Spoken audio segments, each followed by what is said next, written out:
Over confidence భారీ మూల్యం చెల్లించుకోక తప్పదు. బిగ్ బాస్ 8లో ఓ కంటెస్టెంట్ విషయంలో ఇది నిరూపితం కాబోతుంది. 3వ వారం అభయ్ నవీన్ ఎలిమినేట్ కానున్నాడు. ఇప్పటికే షూటింగ్ అయిపోవడంతో తన ఎలిమినేషన్ గురించి లీక్లు బయటకు వచ్చేశాయి. నిజానికి అభయ్ ఎలిమినేట్ అయ్యేవాడే కాదు, అసలు నామినేట్ అయ్యేవాడు కూడా కాదు.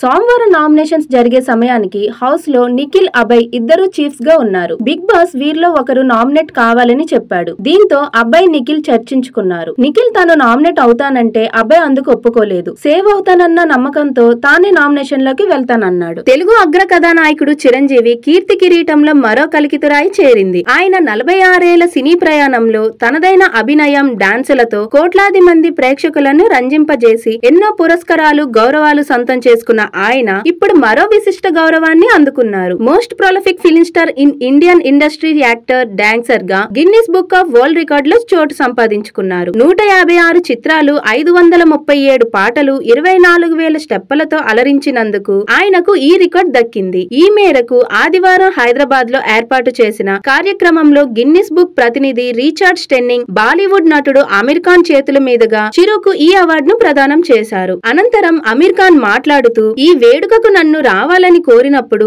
ఇలా విజ్ఞప్తి చేయడం ఎందుకు, ఆర్డర్ వేయమని చెప్పా. చిరంజీవి ఒక్క స్టెప్ వేస్తే చాలు, తన స్ఫూర్తి భారతదేశం దాటి చాలా దూరం చేరుకుంటుంది అన్నారు. ఈ వేడుకలో అమీర్ ఖాన్ కు చిరంజీవి ఓ ఖరీదైన పెన్నును కానుకగా ఇచ్చారు. చెస్ ఒలింపియాడ్ లో బంగారు పతకాలు సాధించడంపై భారత ప్రధాని నరేంద్ర మోదీ స్పందించారు. అమెరికా పర్యటనలో ఉన్న ప్రధాని కంపెనీల సీఈఓలు, అగ్రనేతలతో వరుసగా భేటీ అవుతున్నారు. ఈ క్రమంలో చెస్ ఒలింపియాడ్ లో భారత్ స్వర్ణాలు గెలవడంతో సంతోషం వ్యక్తం చేశారు. భారత క్రీడా రంగంలో సరికొత్త అధ్యాయం లిఖించారు. భవిష్యత్తు తరాలకు ఎంత స్ఫూర్తినిచ్చేలా ఉంది. చెస్ ను మరింత మంది కెరియర్ గా మలుచుకునేందుకు మార్గం చూపించారు. విజేతగా నిలిచిన ప్రతి ఒక్కరికి శుభాకాంక్షలు అని మోదీ వెల్లడించారు. అధికారం చేపట్టగానే తిరుమల నుంచి సంపూర్ణ ప్రక్షాళన ప్రారంభించినట్లు ముఖ్యమంత్రి చంద్రబాబు వివరించారు. కలియుగ వైకుంఠంలో గోవింద నామస్మరణ తప్ప ఏ ఇతర నినాదాలు వినిపించకూడదని స్పష్టమైన ఆదేశాలు ఇచ్చామన్నారు. ఎన్డీఏ ప్రభుత్వం ఏర్పడిన 100 రోజుల్లో ప్రజలకు, రాష్ట్రానికి జరిగిన మంచిని ఇంటింటికి వివరించాలని తెదేపా శ్రేణులకు పిలుపునిచ్చారు. క్షేత్రస్థాయిలో గ్రామ, వార్డు సచివాలయాలతో సమన్వయం చేసుకోవాలని ప్రజాప్రతినిధులకు సూచించారు. ఇది మంచి ప్రభుత్వం అని అన్ని వర్గాలు సంతోషంగా చెబుతున్నాయని స్పష్టం చేశారు.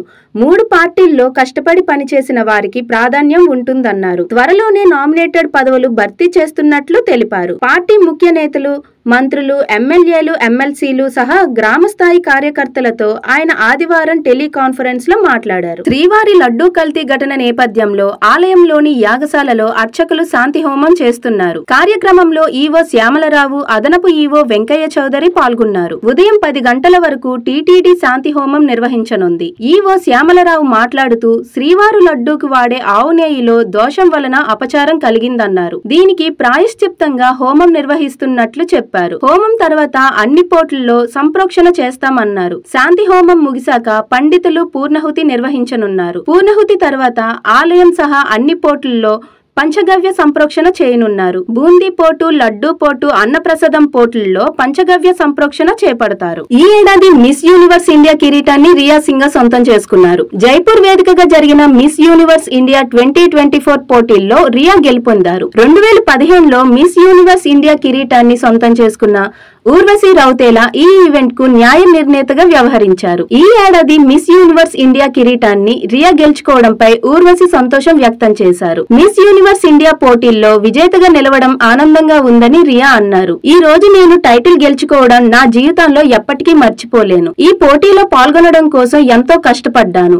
ఈ స్థాయికి చేరుకోవడం వెనుక చాలా కృషి ఉంది. గతంలో ఈ పోటీల్లో గెలిచిన వారిని స్ఫూర్తిగా తీసుకున్నానని అన్నారు. ముఖ్యమంత్రి చంద్రబాబు తన విశిష్ట పాలన తొలి 100 రోజుల్లోనే ఏపీ ప్రజలు సుఖ సంతోషాలతో సురక్షితంగా ఉండేలా చర్యలు తీసుకున్నారని ప్రముఖ నటుడు, మానవతావాది సోను సూద్ ప్రస్తుతించారు.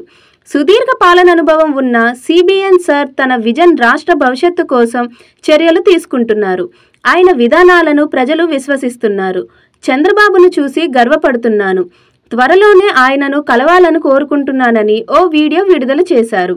ఆంధ్రాను మరింత ప్రత్యేకంగా తీర్చిదిద్దేందుకు తన వంతు సాయం అందిస్తానని తెలిపారు. పవన్ కళ్యాణ్ హీరోగా నటిస్తున్న హరిహర వీరమల్లు సినిమా షూటింగ్ మళ్లీ పట్టాలెక్కింది. ఈ క్రమంలోనే విడుదల తేదీని కూడా మేకర్స్ అధికారికంగా ప్రకటించారు. సుమారు 4 ఏళ్ల క్రితం షూటింగ్ ప్రారంభించిన ఈ సినిమా పలుమార్లు వాయిదా పడుతూ వస్తున్న విషయం తెలిసిందే. అయితే విజయవాడలో ఈ చిత్రం కోసం ఒక భారీ సెట్ ను మేకర్స్ వేశారు. దీంతో నేటి నుంచి హరిహర వీరమల్లు కొత్త షెడ్యూల్లో పవన్ కళ్యాణ్ పాల్గొన్నారు. పీరియాడిక్ యాక్షన్ అడ్వెంచర్ మూవీగా హరిహర వీరమల్లు ప్రాజెక్టును క్రిష్ జ్యోతికృష్ణ దర్శకత్వం వహిస్తున్నారు.